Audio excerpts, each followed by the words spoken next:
Primeiro sábado desse ano que eu estou pregando aqui na igreja. Então, já faz um tempinho já.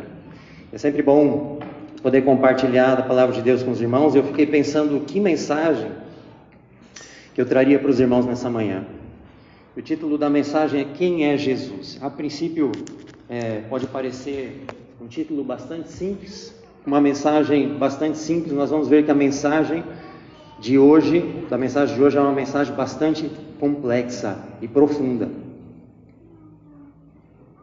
Nós vamos ver um pouquinho do que aconteceu com o grande conflito, qual a principal razão de Jesus ter vindo a essa terra e com que natureza que ele veio e quais as implicações que nós temos para nós hoje e como que nós podemos vencer assim como Jesus venceu. O que estava em jogo nesse cenário de grande conflito que Jesus veio para resolver, para dar o checkmate no inimigo. Com que natureza ele teve que vir para contra-argumentar as acusações de Satanás. E como que isso afeta a nossa vida hoje. É um sermão difícil, envolve algumas questões um tanto divergentes em nossa igreja. Dentro da nossa igreja, uma linha que pensa de um jeito e uma linha que pensa de outro jeito. Então, orem por mim, porque realmente um sermão muito difícil. Eu vou precisar da atenção redobrada dos irmãos. O texto-chave para a nossa manhã está lá em Hebreus. Convido você a abrir a sua Bíblia. Livro de Hebreus, ou a carta de Hebreus, capítulo 2, versos 10 a 18.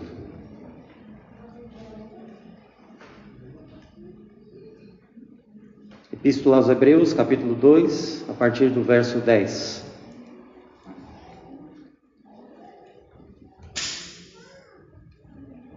Porque convinha que aquele por cuja causa e por quem todas as coisas existem, conduzindo muitos filhos à glória, aperfeiçoasse por meio de sofrimentos o autor da salvação deles.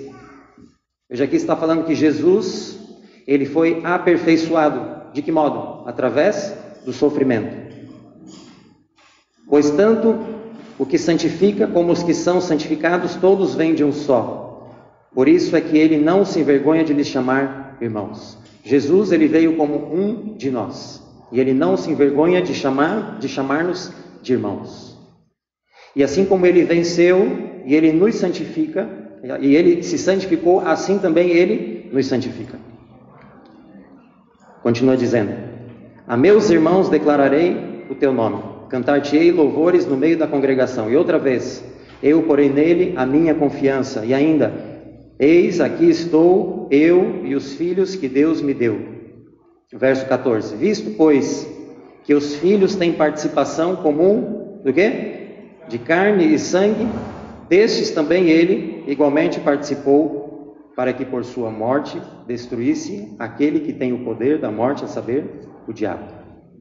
Aqui está, nesse verso está dizendo o seguinte: Jesus, ele veio em participação comum, igual nós, de carne e sangue, e participou, o verso ainda diz, ele participou, para que assim pudesse destruir o diabo, e livrasse todos que, pelo pavor da morte, estavam sujeitos à escravidão por toda a vida. Ele veio para nos trazer essa libertação. Pois ele, evidentemente, não socorre anjos, mas socorre quem? A descendência de Abraão. Por isso mesmo convinha que em todas as coisas se tornasse semelhante aos irmãos, para ser misericordioso e fiel sumo sacerdote nas coisas referentes a Deus e para fazer propiciação pelos pecados do povo. Pois naquilo que ele mesmo sofreu, tendo sido tentado, é poderoso para socorrer os que são tentados. Nesse texto que nós lemos aqui, há muitas informações nas entrelinhas. Talvez nem tudo tenha ficado claro para você. A quantidade de informações que nós temos aqui. E para que a gente consiga entender exatamente esse pano de fundo, eu gostaria de conversar um pouquinho a respeito do grande conflito. Já a Bíblia diz que Deus, ele habita no lugar inacessível. Diz assim: assim o Rei eterno, imortal, invisível, Deus único, honra e glória para todos sempre. Amém. O único que possui imortalidade, que habita onde? em luz inacessível, a quem ninguém jamais viu, nem é capaz de ver. A Ele honra e poder eterno. Ele, Jesus, a imagem do Deus invisível, primogênito de toda a criação. Em algum momento da eternidade, que nós não sabemos e não nos convém saber quando, mas alguém da Trindade, Deus, Ele decidiu se tornar acessível. Ao passo que antes era inacessível, para a compreensão dos seres criados, Jesus, Ele assume, Ele decide sacrificar a sua inacessibilidade para se tornar um com os anjos. Assim como Deus, o Filho, Ele vem à Terra na forma de homem para nos parecer como eu e você, lá no céu, Ele apareceu como? Na forma de um anjo, para se parecer com os anjos. E o seu nome? Arcanjo Miguel. Arcanjo Miguel, ele era um anjo cobridor, assim como Lúcifer. E as vestes de Miguel não eram mais brilhantes do que as de Lúcifer. Ambos ocupavam a mesma função. Apesar de ele ser o principal anjo, arcanjo, principal dos anjos, ele não tinha uma glória superior à dos demais. Até que em um dado momento da história, isso tudo está registrado no livro História da Redenção, capítulo 1, ou Patriarcas e Profetas, capítulo 1, Deus, ele decide criar um concílio com a sua trindade, Deus Pai, Deus Filho e Espírito Santo, para decidir sobre a criação do homem neste planeta que nós estamos. E ali o Pai, então, convida Miguel para participar desse concílio, porque ele era Deus. Arcanjo Miguel fazia parte da Trindade, ele era Deus. Mas a sua natureza, a sua posição, ele era um tanto quanto desconhecida aos anjos. Os anjos, eles não sabiam a verdadeira identidade de Miguel, ou não estava muito claro. E Lúcifer contestou esse convite, e ele ficou com inveja de Miguel. Por que Miguel foi convidado para esse concílio e eu não fui? Ora, as vestes dele não são mais brilhantes que a minha. Ele também é um anjo cobridor como eu. Se ele está acima, se ele está numa hierarquia acima como anjo cobridor, eu também estou. E de fato Lúcifer também era um anjo de luz. Lúcifer, dos seres criados, era o principal. E ele se achava que ele estava em pé de igualdade com Miguel. Então foi necessário que Deus declarasse a real posição de seu filho.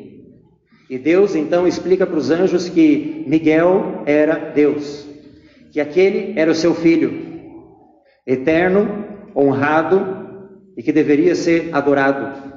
E que a sua presença, a presença do filho, correspondia à sua própria presença. Os anjos então ficam maravilhados. Os anjos começam a cantar glória, eles ficam felizes, lançam suas coroas aos pés de Miguel e começam a reverenciar, adorar Miguel, que de fato era Deus. Miguel era Deus, era o Filho, a mesma pessoa que veio a essa terra na forma de Jesus. Miguel era Deus e ele vivia em condescendência com suas criaturas. Miguel havia sacrificado a sua inacessibilidade para se parecer como um dos seus filhos, como um de suas criaturas. Os anjos estavam felizes, houve regozijo no céu. Ele se parecia como um anjo para estar próximo dos anjos. Eles estavam felizes por Deus estar junto com eles. Lúcifer também se dobrou, mas não sem relutância. Diz assim, História da Redenção: Lúcifer pensou em si mesmo como o favorito entre os anjos do céu. Tinha sido grandemente exaltado, mas isso não despertou nele louvor e gratidão ao seu Criador. Aspirava à altura do próprio Deus.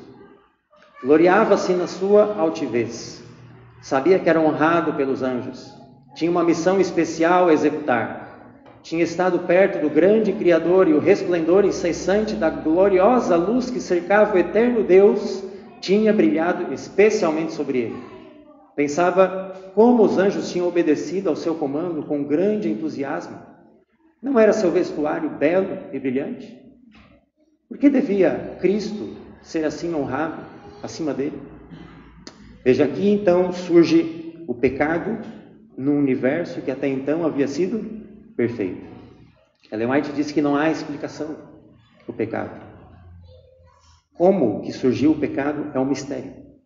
Nunca iremos saber, nunca iremos compreender por que na mente de um ser perfeito, como era Lúcifer, surgiu ali a iniquidade. Veja que a rixa de Lúcifer era com quem? Com Miguel. Ele se achava no mesmo nível que Miguel. E então ele começa a acusar Deus. Diz que até então não havia sido posto um governador sobre eles. Por que agora eles deveriam honrar, prestar honras a Miguel? Agora mais um governador sobre eles. Miguel agora mandaria neles. Eles seriam oprimidos. E ele começa então a disseminar suas acusações entre os anjos. Acusaram Deus de que não podiam prescrutar sua insondável sabedoria e verificar o seu propósito em exaltar o seu filho e dotá-lo com tal ilimitado poder e comando. Aí vem as 3 acusações de Satanás. Todo adventista deveria saber quais são as acusações de Satanás. Primeiro, a lei era injusta. A lei de Deus era injusta, não podia ser guardada. Segunda acusação, se a lei era injusta, o legislador, aquele que criou a lei, também era injusto e não deveria estar no trono. Terceira acusação, não reconhecia a divindade de Miguel. E aí então começa uma rebelião, uma campanha para derrubar Deus e assumir o trono. E ele então, ele ataca a base do governo de Deus. Veja, quando existe um político, um político que está no governo, numa prefeitura, no governo de estado, e um outro candidato quer assumir essa vaga, preencher essa vaga, começa a dar acusações da forma como aquele comandante está governando. E aqui então as acusações de Satanás são para a base, todo o alicerce do governo de Deus, que é o quê? A sua lei. A lei de Deus é o alicerce de todo o governo. Ellen White diz que a lei, ela é tão santa, tão eterna e sagrada quanto o próprio Deus. Está na história da redenção. Por quê? Por que a lei é tão santa, tão sagrada quanto o próprio Deus? Porque ela é a própria revelação do seu caráter. Tanto é que Jesus, ele desceu, veio a essa terra como homem para cumprir a lei. Veio pagar a penalidade da lei, que é a morte. Do contrário, se a lei não existisse, ou se a lei pudesse ser mudada, Jesus não precisava ter vindo. A lei é eterna. E Lúcifer então ataca o cerne do governo de Deus. E ali começa então uma disputa de ideias. No primeiro momento, Lúcifer consegue convencer quase a metade dos anjos, irmãos. Não é impressionante isso? Quase a metade dos anjos. E ele diz: estes estão comigo, expulsarás também a estes e deixarás tal vazio no céu. A disputa estava acirrada, era uma disputa de ideias. Lúcifer dizia que a lei não podia ser guardada, que eles seriam oprimidos, que a lei, ela limitava a liberdade do homem, limitava a sua felicidade, que se ele fosse o governador e que se ele estivesse assentado no trono, os seres criados seriam muito mais felizes. A lei limitava, eles teriam liberdade. Veja, muitas vezes não é essa acusação que nós vemos hoje em dia também. Não é muito parecido com as acusações que hoje temos em nosso mundo. Que a lei oprime, que a lei limita. E Deus, pelo contrário, então afirma que a lei, na verdade, é a lei do amor. Assim como um pai protege o seu filho e diz: Samuel, não mexe no fogo, Samuel. Helena, não chega perto do precipício, você vai cair. Anabela, não sobe, aí é perigoso. Como pai, a gente sabe proteger nossos filhos. Deus também sabe que a lei servia para proteger. Lá no livro de Tiago diz que a lei dá liberdade, não é assim? E Deus então tenta contra-argumentar. 2 partidos. E Lúcifer se mostra um político de alta categoria. Irmãos, isso é impressionante. Ele disputou com Deus à altura.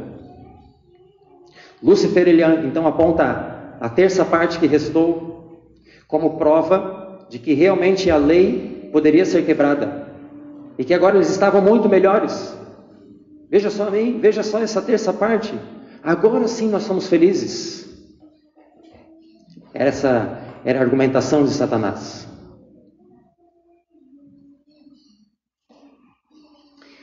Agora, a gente pode pensar assim: poxa vida, Deus não poderia destruir Lúcifer assim? E todos os seus anjos com um simples piscar de olhos, um clique de dedos? Poderia. Mas ele respeita o livre-arbítrio. Imagine, por exemplo, que eu tenha 3 filhos, né? E nós tenhamos uma regra em casa de fazer todos os dias o culto às 6 da manhã, vamos supor. E nenhum deles gosta, mas um deles começa a reclamar. Não, culto, não quero. Tá. O que eu faço? Pego um canhão e explodo ele. O que ia acontecer no dia seguinte? 6 horas estava certinho, os outros 2 estavam ali, né? 6 horas certinho. Pai, a gente gosta tanto do culto, vamos começar a fazer 5h30. Não é assim? Seus filhos passariam a obedecê-lo por temor e não por amor. Não é assim que Deus age. Ele espera a obediência por amor. Por isso o grande conflito se desenrola por tantos milênios. Até aqui, o conflito era de ideias. Lúcifer tinha se mostrado páreo. E agora ele tenta tomar o trono pela força. Ele tinha bons argumentos, a tensão aumentou. E ele então tenta entrar no conflito físico. Logicamente nós sabemos que fisicamente alguém é páreo para Deus? Não. Mas em termos de ideias, de argumentos, Satanás sim era páreo. Mas fisicamente não houve mais espaço para Satanás. E ele e seus anjos foram facilmente, né? Poderíamos até adicionar esse adjetivo, facilmente, foram expulsos do céu. E foram então lançados para a terra. Aqui na terra, então, Satanás finalmente poderia provar as suas teorias. Ou melhor, Deus poderia provar também o seu contra-argumento, de que realmente o homem vivendo sem a lei, como que seria a consequência? Caos, miséria, sofrimento. Não é tudo isso aí que a gente está vendo hoje? Na terra, então, começaram os conflitos entre os próprios anjos. Satanás, então, ele vislumbra o seu futuro. Ele começa a ver que aquilo não vai dar certo. Ele olha para a posição almejada que ele tinha no céu, há pouco tempo atrás, sua alta posição, e ele, então, deseja voltar novamente a assumir a posição que ele tinha. Está passando um anjo de luz, ele chama aquele anjo de luz e pede uma conferência com Deus. E ali, Deus, ele percebe que Satanás, ele não estava arrependido. Não era arrependimento,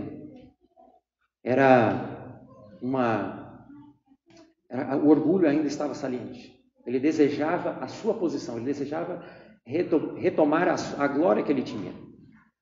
E Jesus então diz que a paz, o céu não poderia ser colocado novamente em risco.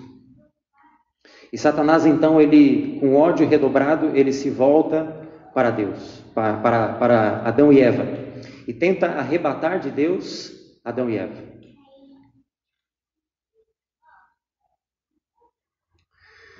Se eles pecassem, Deus não poderia ser justificado. Se eles pecassem, Deus não poderia ser justo e justificador ao mesmo tempo.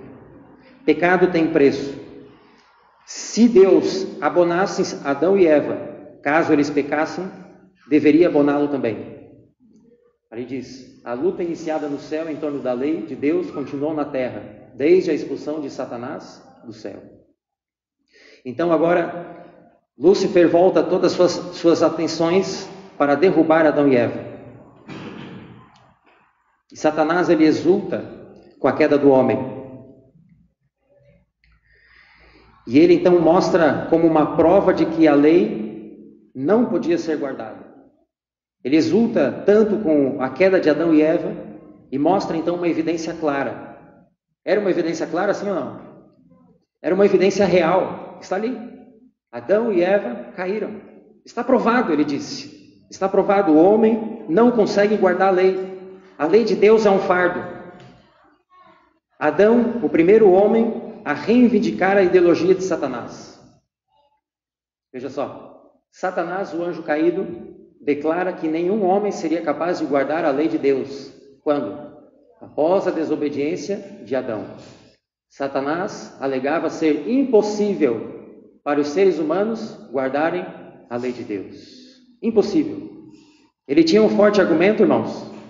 Sim ou não? Estava ali a prova concreta. O homem recém-criado havia caído. Era tão forte que cravou na mente a dúvida em todo o universo. Deus vê então que a situação está delicada. Satanás agora conquista um reino para ele. Deus, juiz, passa a ser julgado. Era como se Deus se assentasse no banco dos réus. Não de forma literal, mas simbolicamente. Todo o universo começa a questionar, será que realmente Lúcifer não estava com a razão? Mesmo os anjos que não haviam sido caídos ainda eram simpatizantes de Satanás, simpatizavam com Lúcifer. Os anjos questionavam quem estaria com a razão. Olha isso, irmãos, a gravidade do conflito. O Deus Todo-Poderoso, né? O Deus da glória, Todo-Poderoso, ele estava ali páreo, porque envolvia questões de livre-arbítrio. Aqui o grande conflito é real, a situação passa a ser crítica. A luta pela mente dos anjos e de todos os seres criados. De um lado, Deus diz que dá sim para guardar a lei. Do outro lado, Satanás diz que não dá para guardar a lei. Pecado é tão grave. Pecado, aqui tem mais uma citação. Satanás apontar o pecado de Adão como prova de que a lei de Deus era injusta e não podia ser obedecida. O que aconteceria se Deus destruísse a terra? Né? Poderia ter pensado, não deu certo, vamos começar tudo de novo, apaga tudo, vamos começar de novo. Ali tinha a terça parte, né, dos anjos e mais a raça humana. Deus poderia ter destruído tudo, mas a dúvida iria permanecer. Satanás então tem sido tolerado. Até quando? Até que alguém atinja a norma. Até que alguém comprove que tudo que Lúcifer apresentou como verdade, na verdade, é uma mentira. Certo? Alguém precisava provar que Satanás estava errado. Adão e Eva não conseguiram provar isso. Alguém precisava assumir a posição de Adão e provar que Lúcifer estava errado. Vocês estão acompanhando, irmãos? Até aqui tudo bem? Veja só essa citação. Ele veio ao mundo, Jesus, para que as ideias errôneas de Satanás, que Satanás havia conseguido criar nas mentes dos homens a respeito do caráter de Deus, pudessem ser removidas. Jesus veio para ensinar sobre o Pai aos homens. Quando o objetivo de sua missão foi alcançado, a revelação de Deus ao mundo, o Filho de Deus anunciou que sua obra havia sido realizada, e que o caráter do Pai havia sido manifestado aos homens. Irmãos, aqui então entra a questão de acusação, né, e natureza. Normalmente nós pensamos em Jesus ele ter vindo a essa terra com uma missão de resgate, não é isso que nós pensamos? Jesus veio aqui então para morrer por nós pecadores, para que nós pudéssemos ir ao céu. Está errado isso? Certamente que não. Mas essa não é a missão principal de Jesus. Pegou? A missão principal de Jesus não é vir e morrer por você pecador. A principal missão de Jesus é contra-argumentar a mentira de Satanás e provar que Lúcifer estava errada.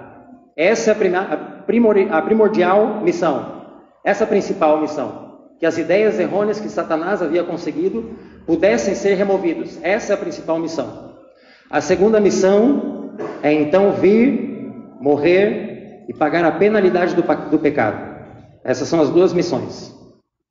Se Jesus não conseguisse provar que Lúcifer estava errado, o seu sacrifício valeria de alguma coisa? Não. Satanás ainda continua com a razão. Somente provando que Satanás está errado é que Jesus pode ser o nosso substituto. Somente provando que Satanás está errado, ele pode ser finalmente o nosso redentor, o nosso mediador. Se Jesus não provar que Satanás está errado, quem vence o grande conflito?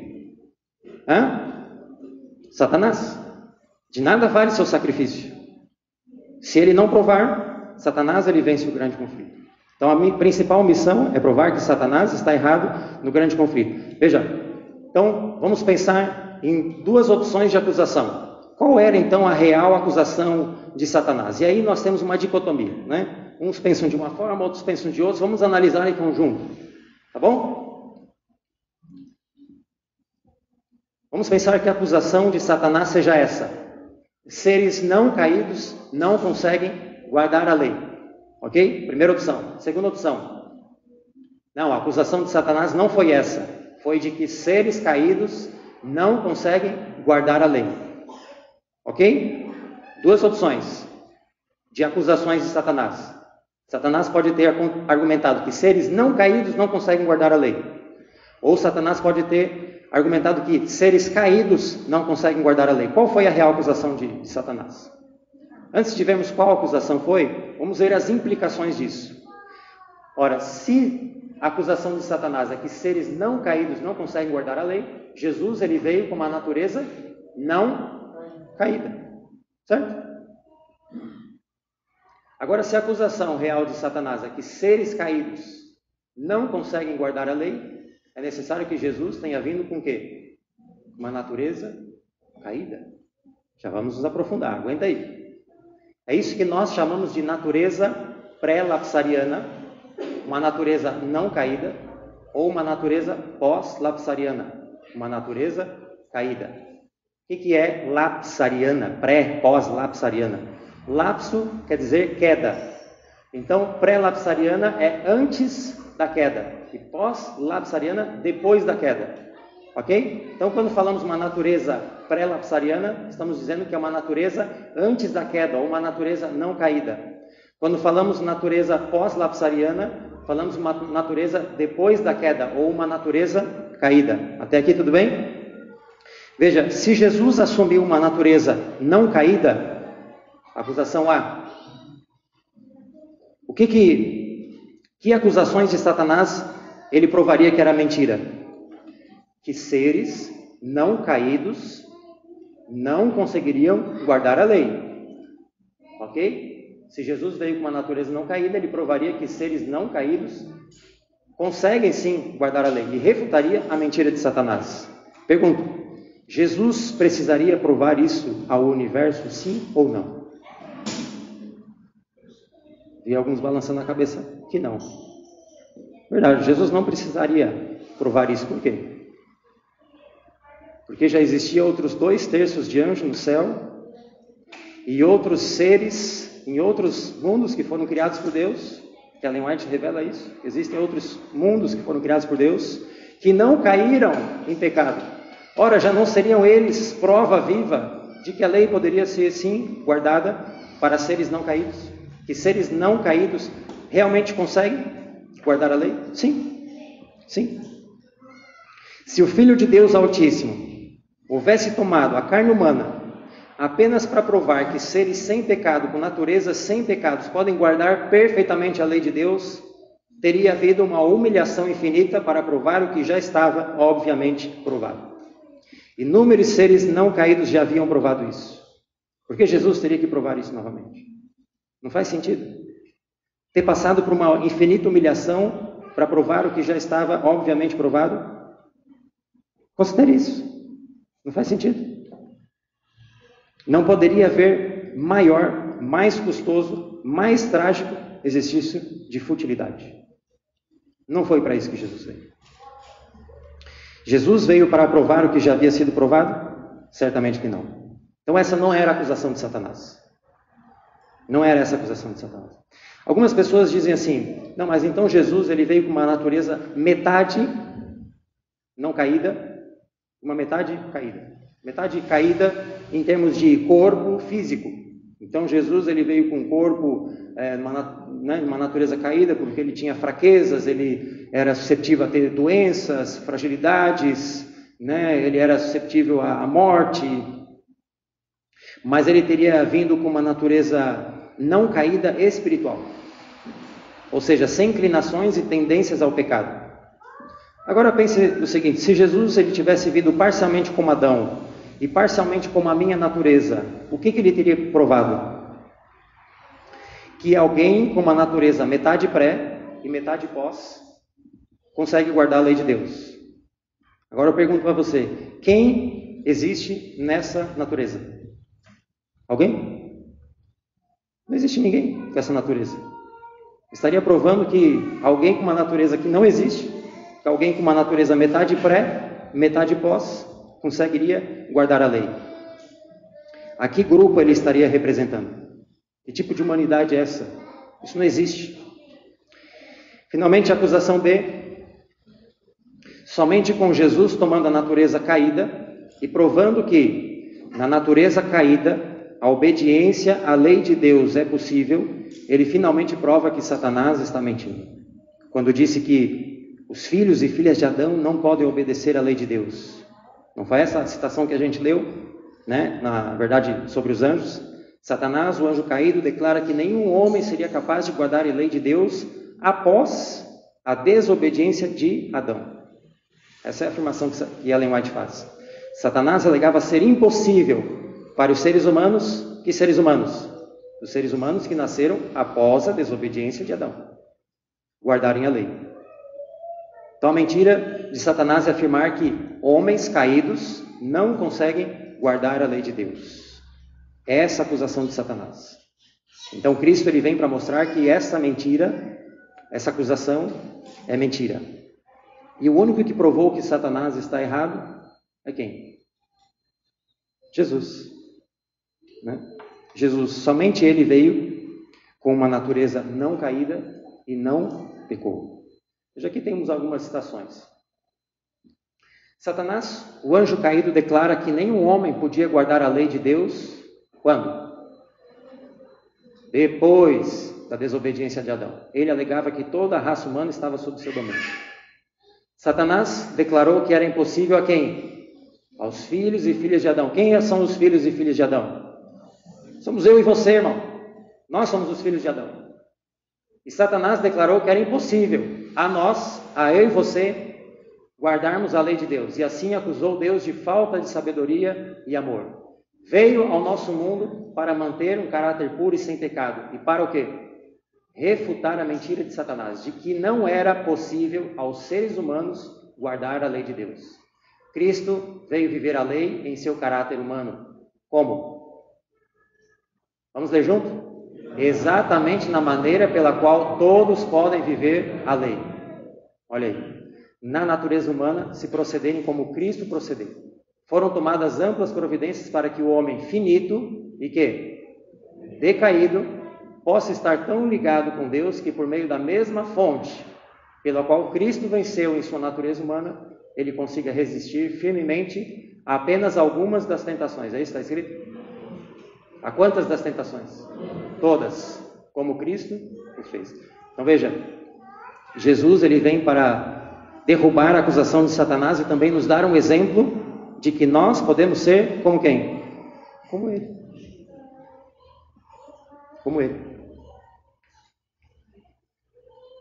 Se Jesus tivesse recebido um favor especial, quem dos filhos de Adão teria provado que Satanás estava errado? Ninguém. Se Jesus tivesse vindo diferente de mim, de você, quem iria conseguir vencer como Jesus? Se ele tivesse alguma vantagem sobre eu e você? Ninguém. Todos pecaram. Se Jesus tivesse vindo com outra natureza que não a nossa, quem seria o nosso representante nas cortes celestiais? Olha aí, Jesus era sem pecado e não temia as consequências do pecado. Com exceção disso, sua condição era a mesma da tua. Cometemos muitos erros por causa de nossos errôneos pontos de vista acerca da natureza humana de nosso Senhor. Presta atenção nessa próxima frase, ó. Quando conferimos à sua natureza humana um poder que não é possível para o homem obter e seus conflitos com Satanás, destruímos a integridade de sua humanidade. Vamos dizendo assim, não, mas Jesus era Deus, né? Por que Jesus não pecou? Porque ele era Deus. Mas quando Jesus veio a essa terra, ele deixou a sua humanidade, a sua divindade de lado e viveu plenamente como homem. Aí você pergunta, tá, mas Jesus não fez milagres? Jesus não curou pessoas? Não ressuscitou Lázaro? Com que poder que ele fazia isso?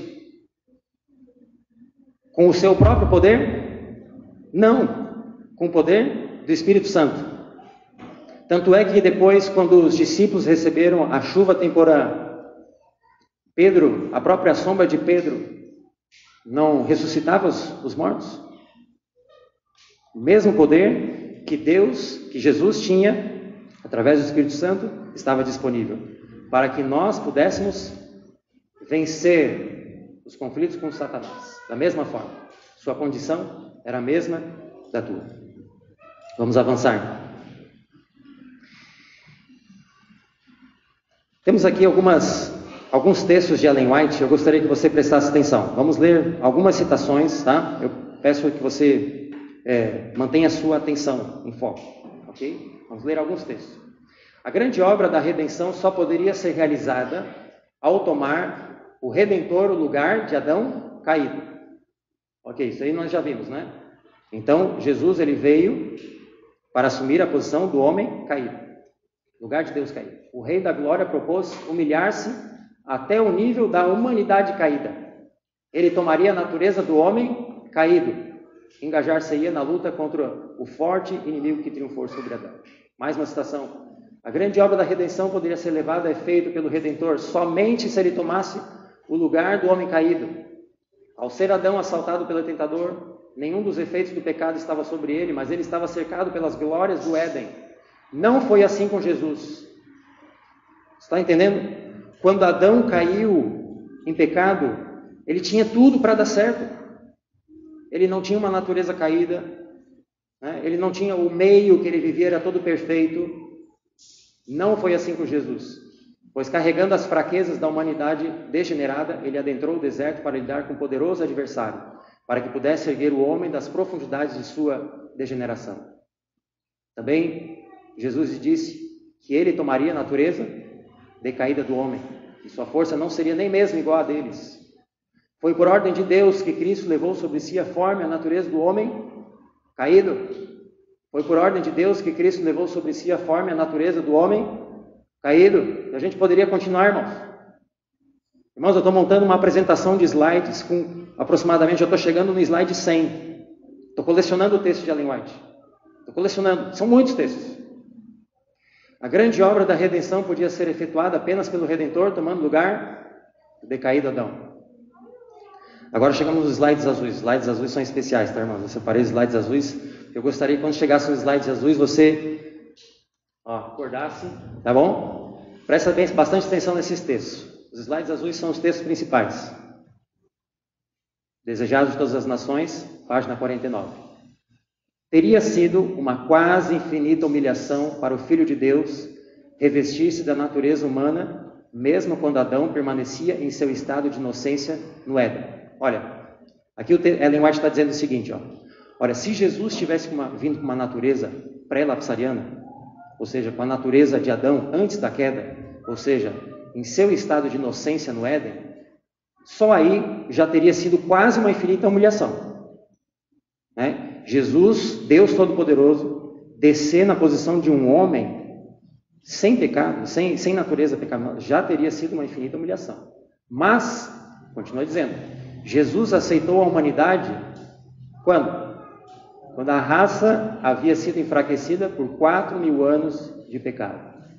Veja aqui, Jesus ele não pegou a humanidade logo depois do pecado de Adão.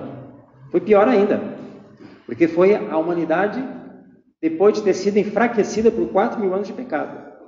Foi essa humanidade que Jesus aceitou. Como qualquer filho de Adão. Quem que é filho de Adão aqui? Levanta a mão. Bom, você também é filho de Adão.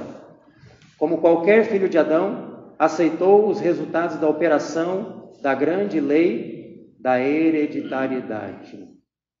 Está prestando atenção aí?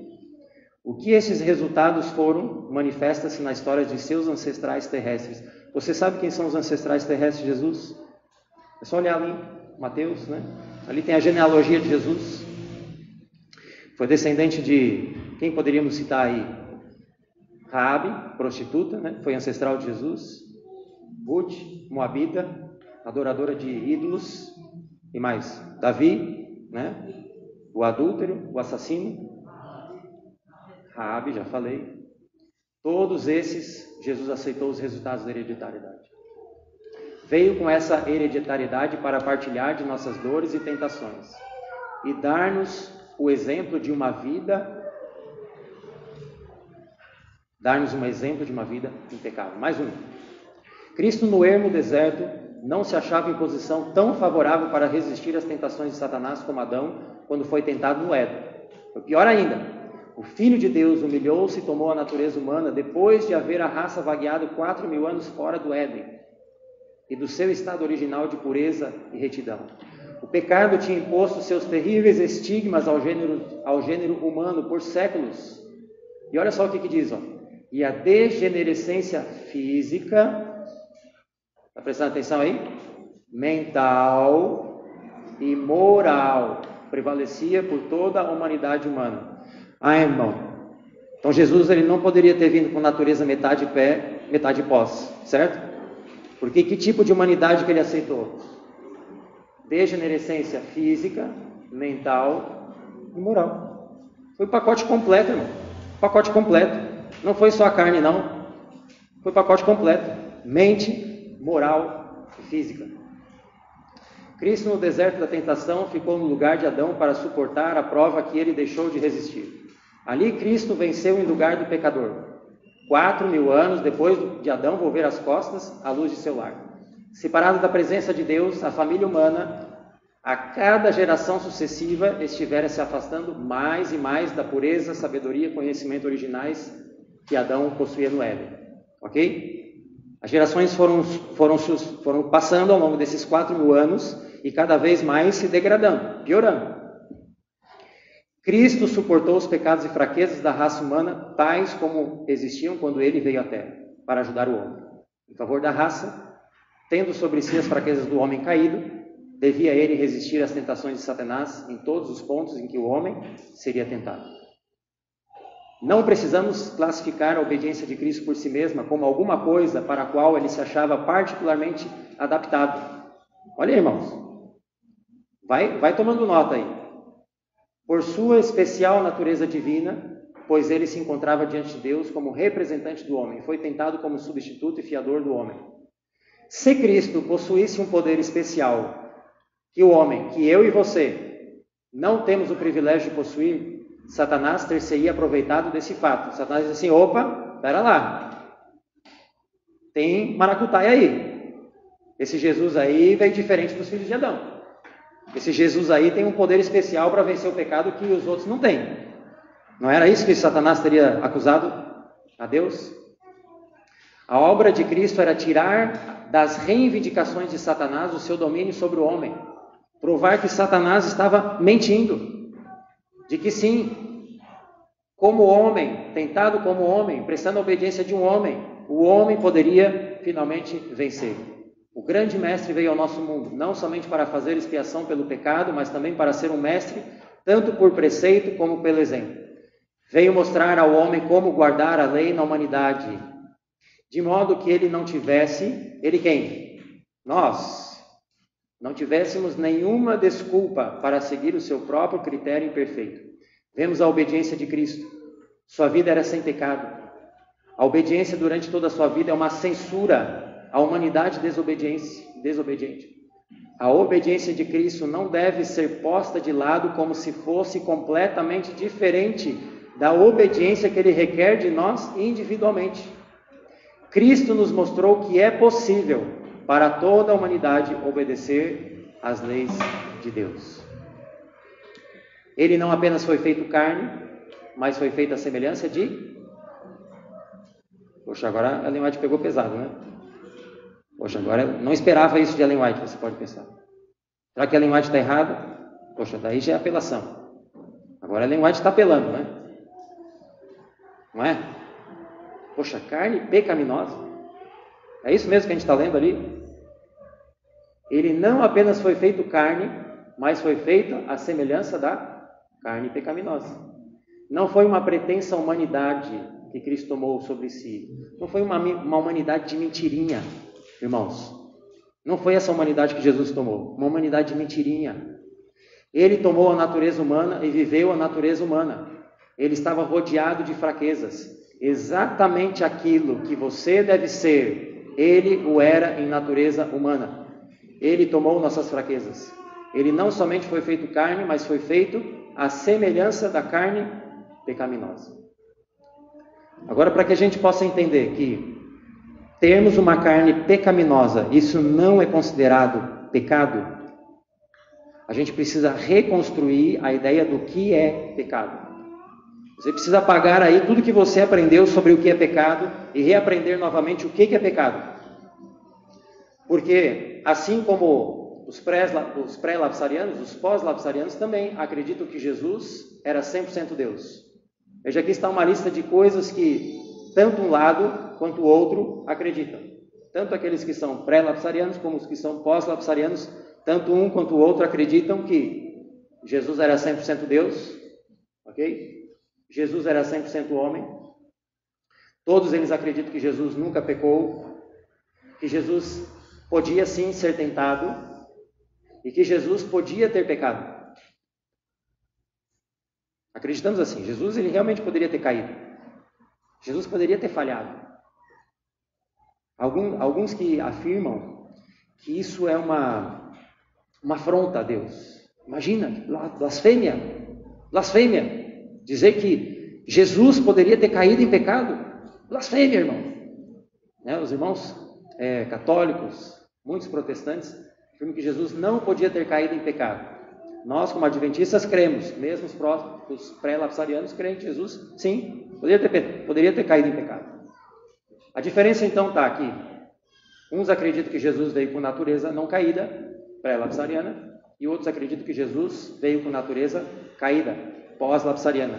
Para que possamos então entender que Jesus ele pode ter assumido uma carne pecaminosa, mas ainda assim assumimos que ele nunca pecou, precisamos então redefinir o que é pecado. Está aqui, irmãos? Tudo bem? O que é pecado? Se não esclarecermos o que é pecado, cada um vai assumir conceitos diferentes. Seria Jesus, afinal, pecador? É natureza pecaminosa pecado em si? Não. Então, veja, se nós não entendermos o que é pecado, todo o restante do que cremos, do que é o Evangelho, entenderemos da forma errada. Precisamos reconstruir a base para conseguirmos construir o prédio em si. Se não tivermos o diagnóstico correto da nossa doença, como receitaremos o remédio correto? Não é? Normalmente nós somos ensinados que somos pecadores por natureza. Não foi assim que você foi ensinado? Eu fui assim ensinado. Que herdamos a culpa de Adão por hereditariedade. Que inclinações e tendências para o pecado já são pecados em si. Que como nascemos com tendências para pecar, somos considerados pecadores desde o nascimento. Que é o pecado original, né? Conforme pregava Agostinho e Calvino. O pecado original. Já nascemos pecadores. Todos os descendentes de Adão já nascem pecadores. E nesse caso, a partir dessa prerrogativa, podemos dizer que propensões, inclinações e tendências ao pecado já se consideram, já se classificam em si como pecado. Naturalmente, se entendermos pecado dessa forma, Não há outro jeito a não ser assumirmos que Jesus então veio com uma natureza não caída, porque Jesus nunca pecou. Se dissermos que tendências ao pecado, que natureza caída ou carne pecaminosa, isso já considera pecado, naturalmente temos que aderir um conceito pré-lapsariano. Do contrário, estaríamos afirmando que Jesus é pecador, e a gente sabe que não, Jesus nunca pecou. Agora, qual que é então, de fato, a definição de pecado? Aí está. Não há outra definição além dessa. A única definição de pecado encontrada na Bíblia é: pecado é a transgressão da lei. 1 João 3,4. Essa frase de Ellen White, eu tenho 8 citações iguais a essa. 8, dizendo a mesma coisa. Só existe uma definição. Só existe uma definição. Só existe uma definição. Se Ellen White diz que só existe uma definição, todas as outras definições que você receber do que é pecado são falsas ou são verdadeiras? São falsas. Só existe uma definição. Pecado é a transgressão da lei. Agora, como podemos entender isso? Ter natureza pecaminosa não é pecado. Pecado é quando sucumbimos a essa natureza humana. A culpa vem através da escolha. Ou por pensamento, ou por ação. Se eu penso errado, já estou sucumbindo. Não é necessariamente eu agir para sucumbir à tentação. Posso pecar pela mente ou pelas minhas ações. Mas o pecado eu sucumbo quando eu finalmente escolho, né? Quem sabe o que deve fazer o bem e não o faz, comete pecado. Tiago 4,17. Pecado é a nossa obstinada escolha de exercitar a nossa natureza decaída em oposição à vontade de Deus.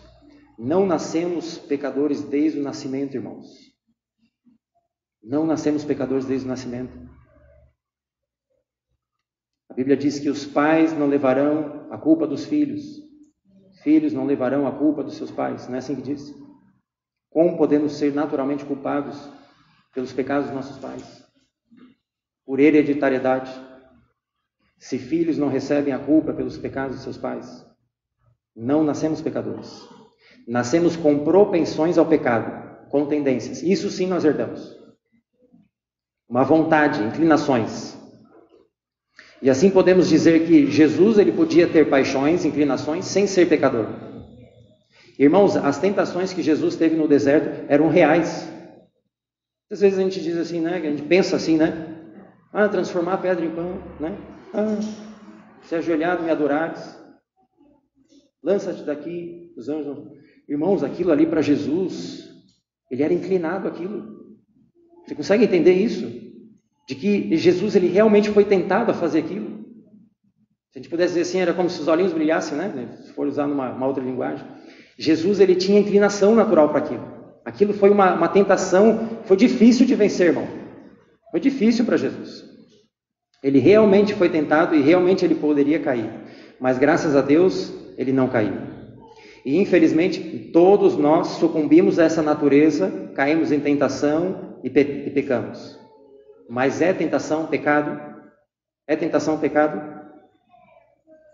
Jesus foi tentado, mas mesmo assim, não pecou. Essa é a diferença entre nós e Jesus. Nós sucumbimos à inclinação da carne e ele não. Ok? Vamos avançar que o relógio urge. Por meio do Espírito Santo, então, nós podemos vencer as inclinações da carne. Eu gostaria de ler o texto de Romanos com vocês. Romanos, capítulo 3.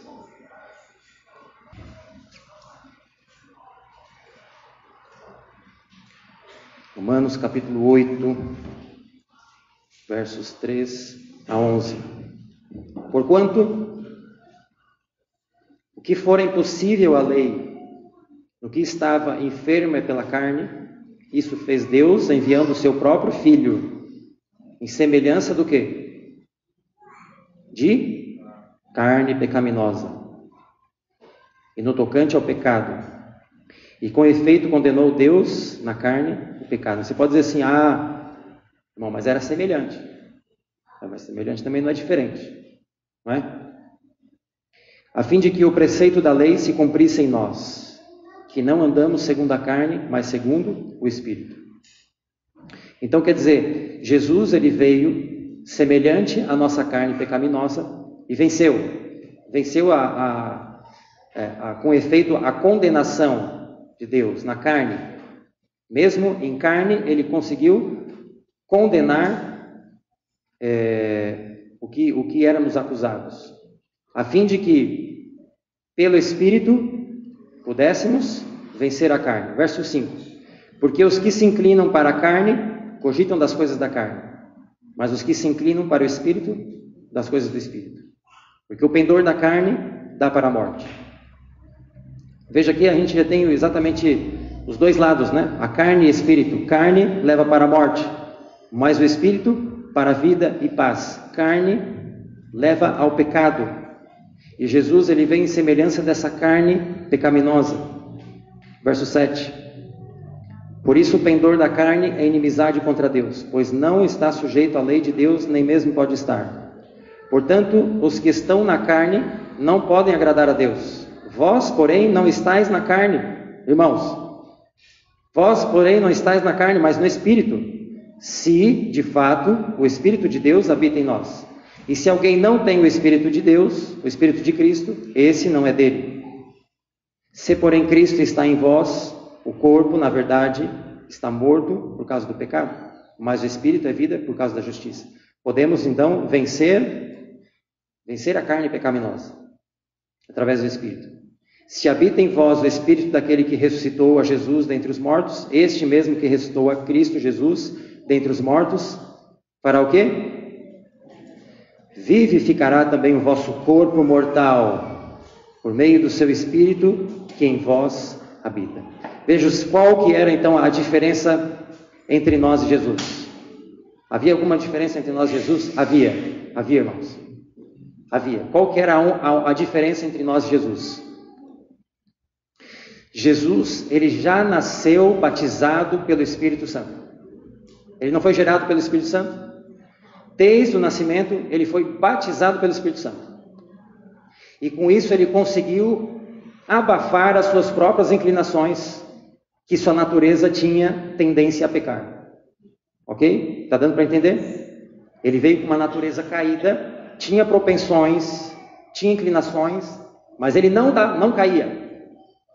Ele conseguia abafar isso, porque ele também tinha o poder do Espírito Santo. Ele era batizado desde o nascimento. Nós somos batizados desde o nascimento, sim ou não? Não. É por isso que é tão difícil, quando nós vemos uma criancinha, né? Logo já começa a fazer coisa errada. O egoísmo, o orgulho, uma criança. Porque sem o poder do Espírito, logo sucumbe às suas próprias inclinações. Quando que nós podemos nos tornar semelhantes a Cristo? Quando somos batizados pelo Espírito Santo. Vamos ver alguns textos que falam sobre isso. Enfrentou a tentação como homem e venceu na força que lhe foi concedida por quem? A força dele mesmo? Foi a divindade dele que ele usou? Não, a de Deus. E ele nos dá um exemplo de perfeita obediência. Tomou providência para que nos tornemos participantes da natureza divina. Então veja, Jesus ele quer que nós nos tornemos participantes da natureza divina. O que é tornar-nos participantes da natureza divina? Recebemos o poder do Espírito Santo. E nos assegura que dessa forma podemos vencer como ele venceu. Sua vida testificou que com a ajuda do mesmo poder divino que Cristo recebeu, é possível o homem obedecer à lei de Deus.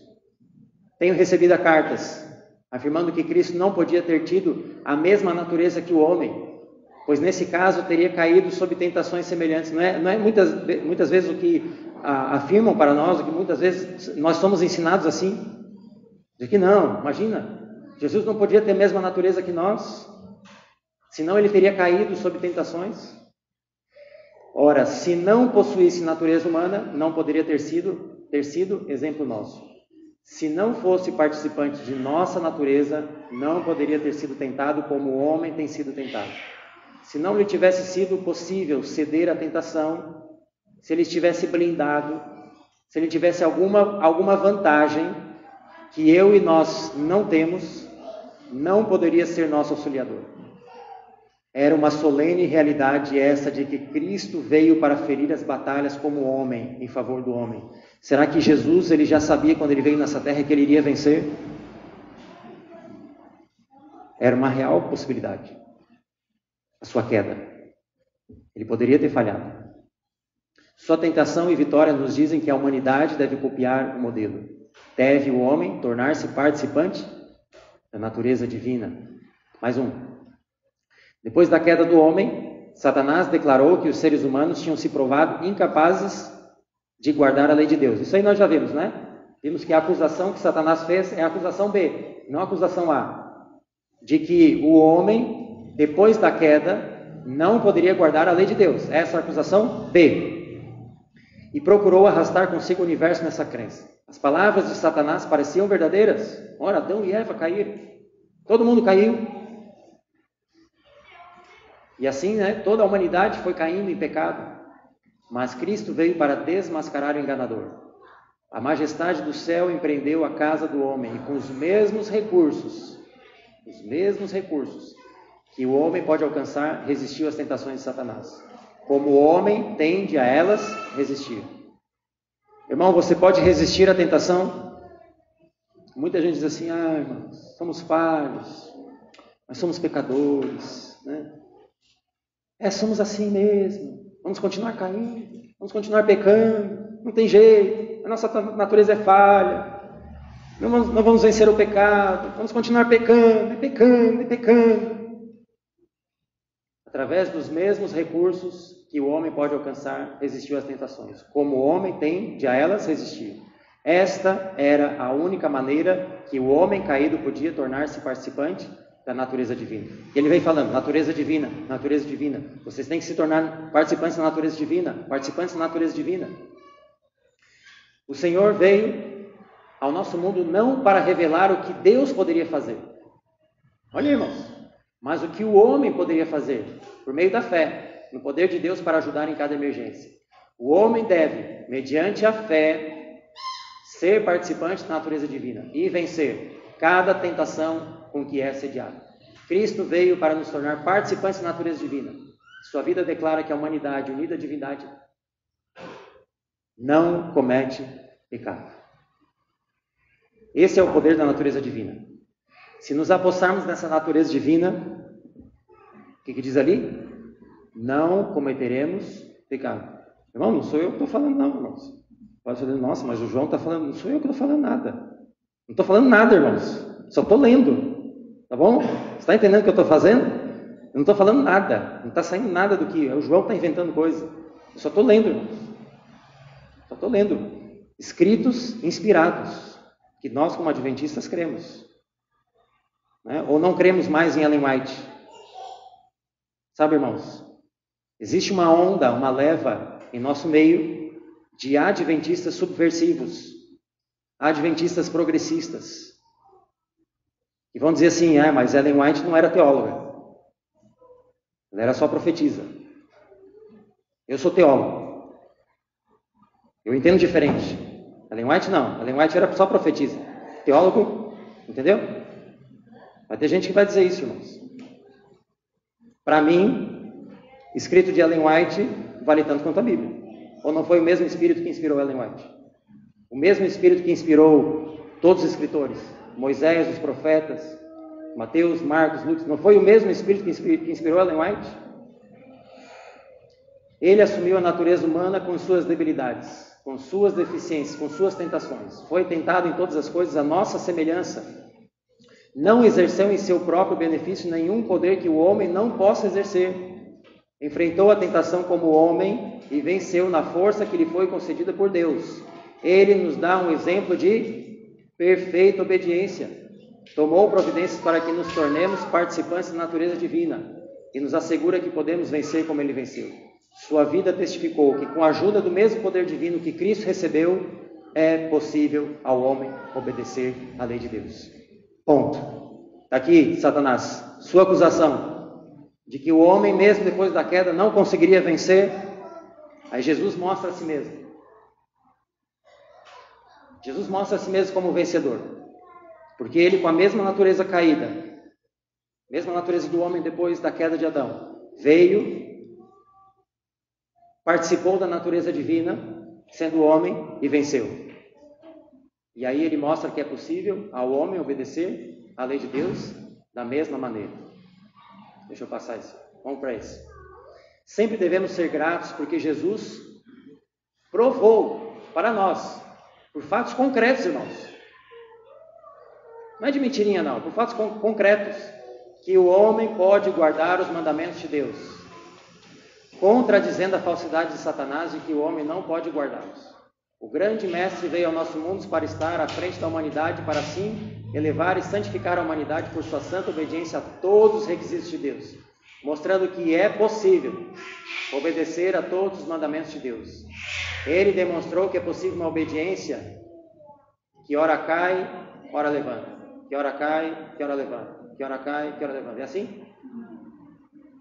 Uma obediência que dure toda a vida. Irmãos, é muito bonita a história que ela fala de Enoque, né?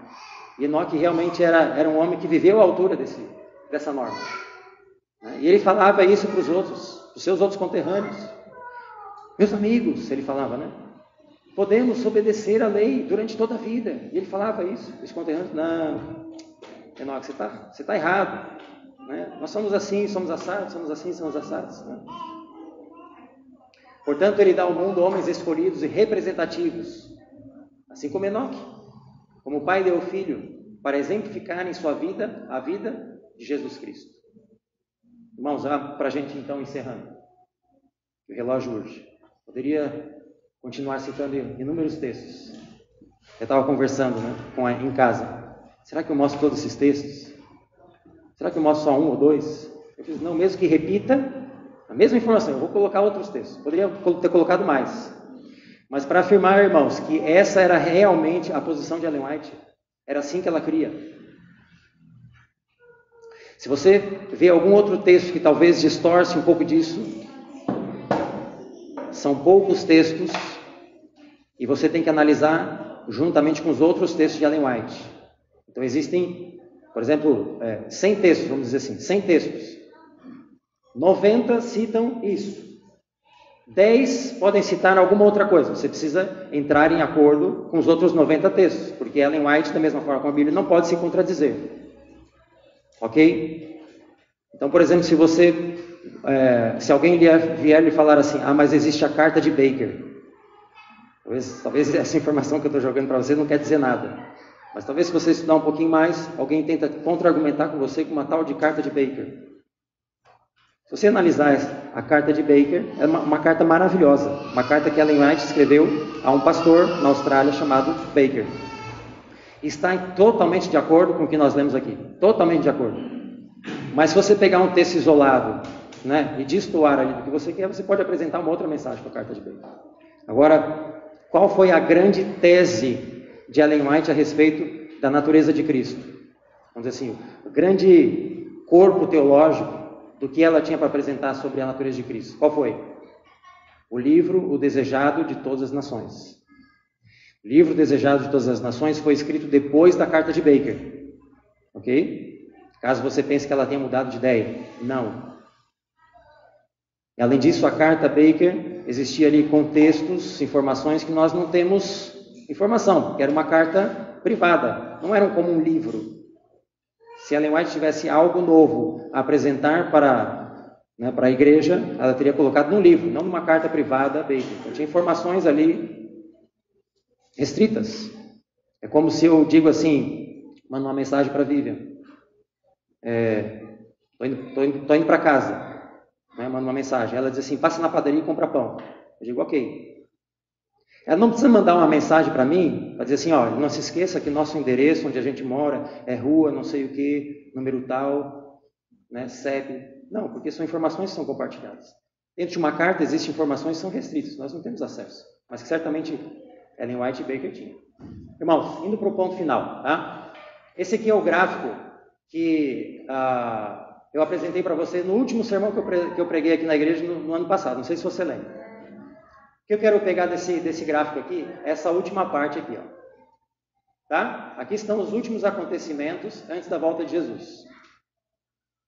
Agora nós sabemos que existe um período de tempo, depois do fechamento da porta da graça, que Jesus ainda não volta. Existe um lapso de tempo aqui, desde que Jesus sai do santuário, finaliza a sua obra, o juízo, antes que ele volte definitivamente. Existe um período de tempo, ok? Está acompanhando? E quem são os 144 mil? São exatamente os vivos que estarão, os salvos vivos durante esse período de tempo aí na volta de Jesus. E como eles vão viver nesse período? Você sabe. Como que eles vão viver? Pela fé, sem cometer o quê? Pecado. Você estudou isso, né? Se você fez estudo bíblico, você sabe disso. É assim que nós cremos. É daí que vem aquele verso: continue injusto fazendo justiça e o justo continue na prática da justiça. Né? O que faz com que os 144 mil não pequem mais nesse período? O que você acha? Selados, estão selados, correto? Talvez alguns pensem assim: foi a chuva serôdia que prepara os 144 mil para não pecar mais.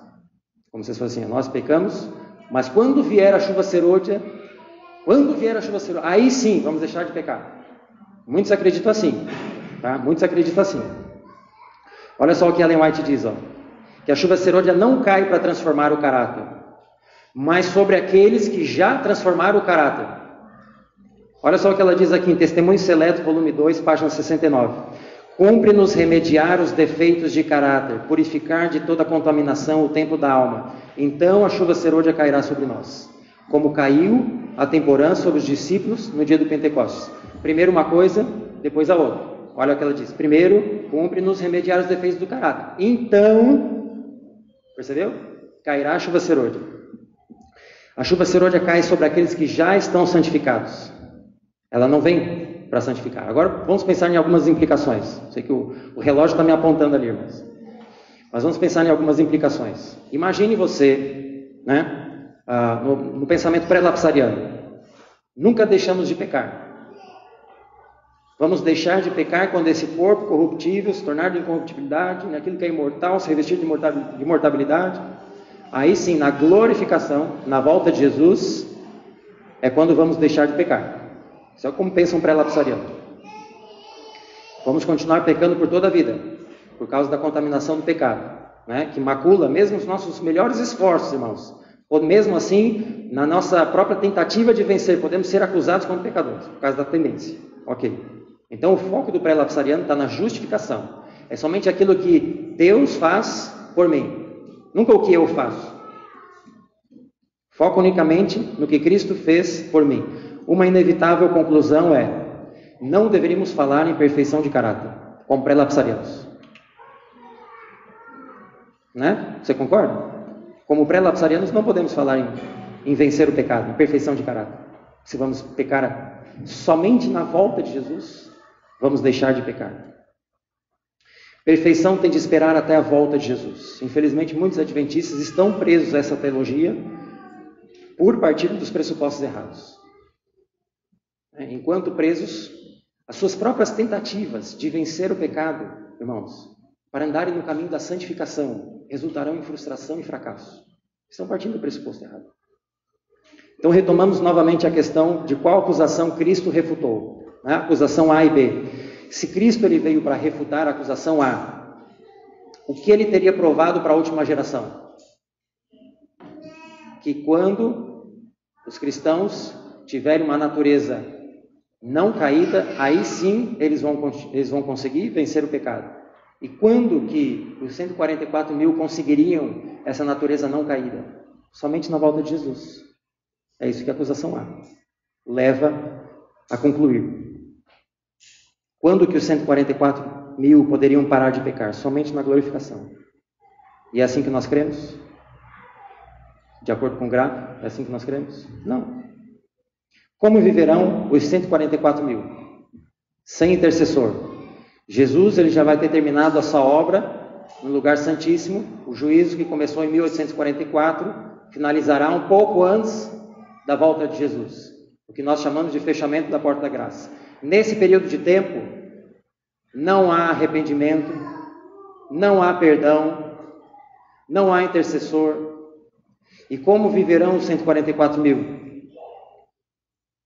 Viverão sem pecar durante esse período. Isso só é possível se Jesus provou isso para nós, vivendo uma vida com a mesma natureza nossa. Se Jesus não tivesse vindo e provado isso, né, a gente seríamos os primeiros a viver desse modo. Logicamente que Deus nos dá essa certeza de que mais do que uma teoria, isso realmente pode se tornar algo real, porque Ele já provou que podemos. Não fique pensando, irmãos, que a chuva serôdia é um pó de pirilim-pim-pim, que vai fazer você parar de pecar. Isso é algo que você deve amadurecer ao longo da sua vida. Vamos para os últimos slides, irmãos, antes de encerrarmos. Cumpre-nos lembrar a maneira em que Cristo trabalhava. Ele fez o mundo, fez o homem. Depois veio em pessoa ao mundo a fim de mostrar a seus habitantes como viver vida sem pecado. Quem não tem suficiente fé em Cristo para crer que Ele pode livrá-lo de pecar, não tem a fé que lhe dará a entrada no reino de Deus. A pergunta é: continuaremos a pecar como se fosse impossível vencermos? Como devemos vencer? Como Cristo venceu. Essa é a única maneira. Os homens que se acham sob o controle de Satanás repetem essas acusações contra Deus, asseverando que o homem não pode guardar a lei de Deus. Jesus humilhou-se e revestiu sua divindade com a humanidade para poder colocar-se como cabeça e o representante da família humana. E por preceito e exemplo, veja, preceito e exemplo, condenar o pecado na carne e denunciar as acusações de Satanás como mentirosas. Essa é a missão principal de Jesus, lembra? Se Jesus não provar isso, de nada valerá o seu sacrifício. Sua principal missão é denunciar as acusações de Satanás como mentirosas. Jesus guardou a lei, provando, além de qualquer controvérsia, que o homem também pode fazer.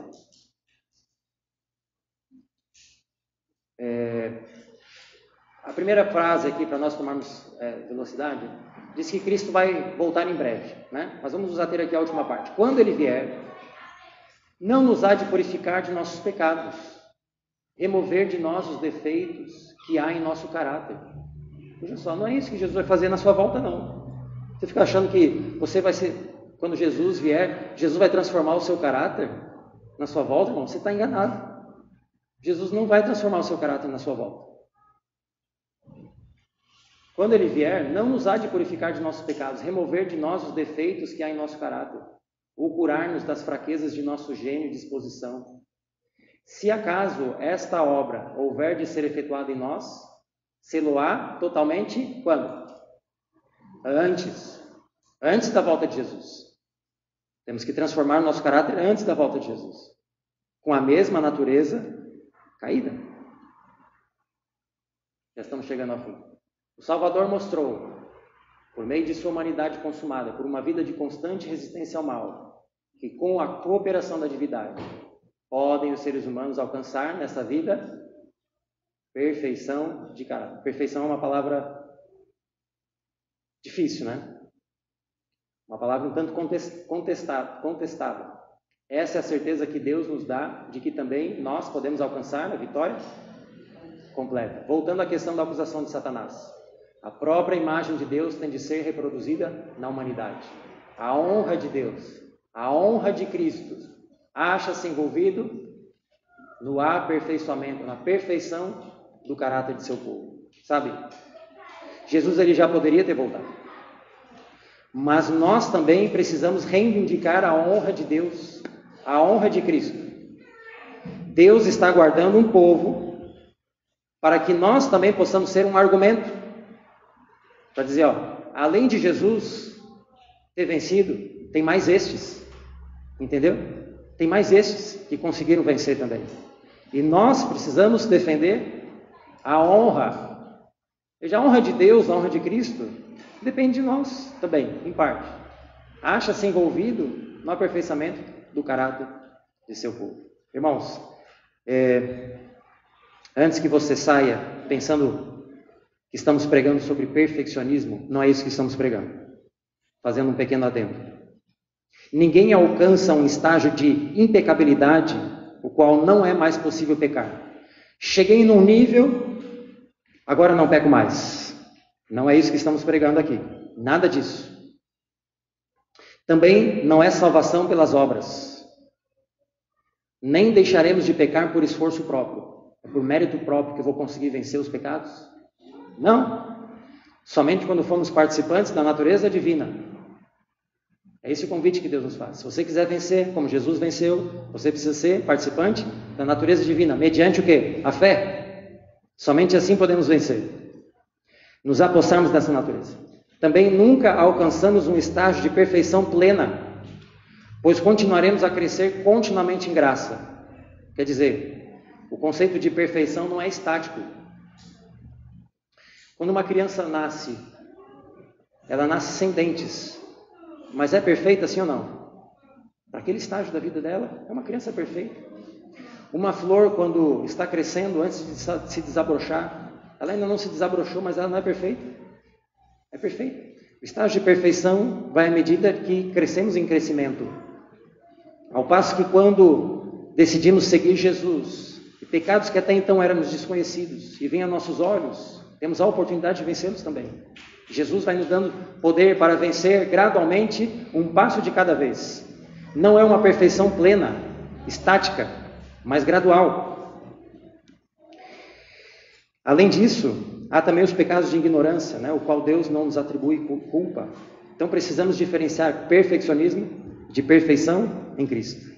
Perfeição em Cristo é algo real.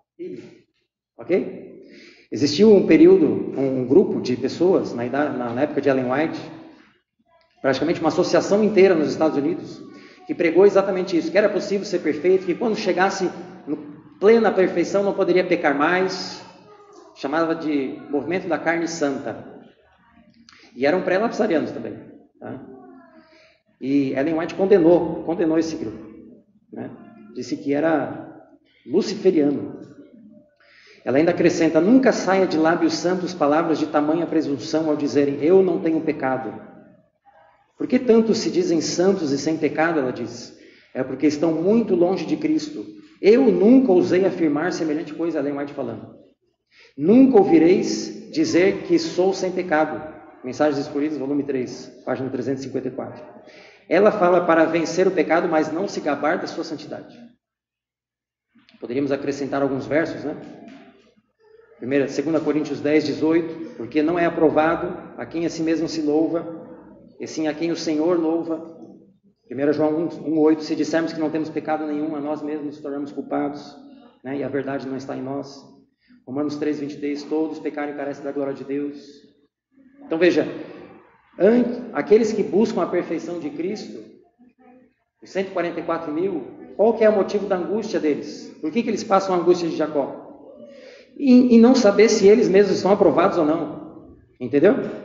Eles nunca julgam ter alcançado a perfeição. Essa é a luta dos 144 mil. Eu gostaria de finalizar deixando algumas sugestões de livros que falam sobre isso. Se você tiver interesse em pesquisar mais sobre isso, aqui estão alguns livros. Pastor Jean Zucker, Pastor Dennis Priebe, Pastor Ralph Larson, todos pastores adventistas, irmãos. Tá? Pastor Herbert Douglas, esse também, Pastor Herbert Douglas. Pastor Herbert Douglas, pastor muito conhecido, tem livros da própria CPB. Todos os pastores pós-lapsarianos. Veja quem mais, se você quiser algumas sugestões de vídeo. Pastor Doug Batchelor, pós-lapsariano também. Pastor Ted Wilson, pós-lapsariano também. Presidente, nosso presidente. Pastor Larry Kirkpatrick, Dennis Priebe. Se você quiser aprender um pouco mais sobre isso. Para finalizarmos, irmãos, Cristo é a escada que Jacó viu, tendo a base na terra e o topo chegando à porta no céu, ao próprio limiar da glória. Se aquela escada houvesse deixado de chegar à terra, por um único degrau que fosse, teríamos ficado perdidos. Mas Cristo vem ter conosco onde nos achamos. Tomou nossa natureza e venceu, para que, revestindo-nos de sua natureza, nós pudéssemos vencer também. Feita em semelhança de carne do pecado, viveu uma vida isenta de pecado. Agora, por sua divindade, firma-se ao trono do céu, ao passo que pela sua humanidade se liga a nós. Manda-nos que, pela fé nele, atinjamos a glória do caráter de Deus. Portanto, devemos ser perfeitos, assim como é perfeito vosso Pai que está nos céus. Irmãos, a norma é alta? Mas ela continua alta. Não foi nós que colocamos ela mais alta, foi nós que nos afastamos da norma. Isso parece ser impossível para você? Alcançar essa norma? Viver uma vida sem pecados, em carne pecaminosa? Tome posse desse sonho, aparentemente impossível, né? Entre aspas. Aponte para Jesus e diga: lá está aquele que venceu, que me deu o exemplo de que eu também posso vencer. Porque se ele veio com a mesma natureza que a minha e venceu, posso eu também, de carne e osso, assim como ele, fazer isso na minha vida também. Creia isso pela fé. Que Deus te abençoe. Vamos colocar de pé e encerrarmos uma oração.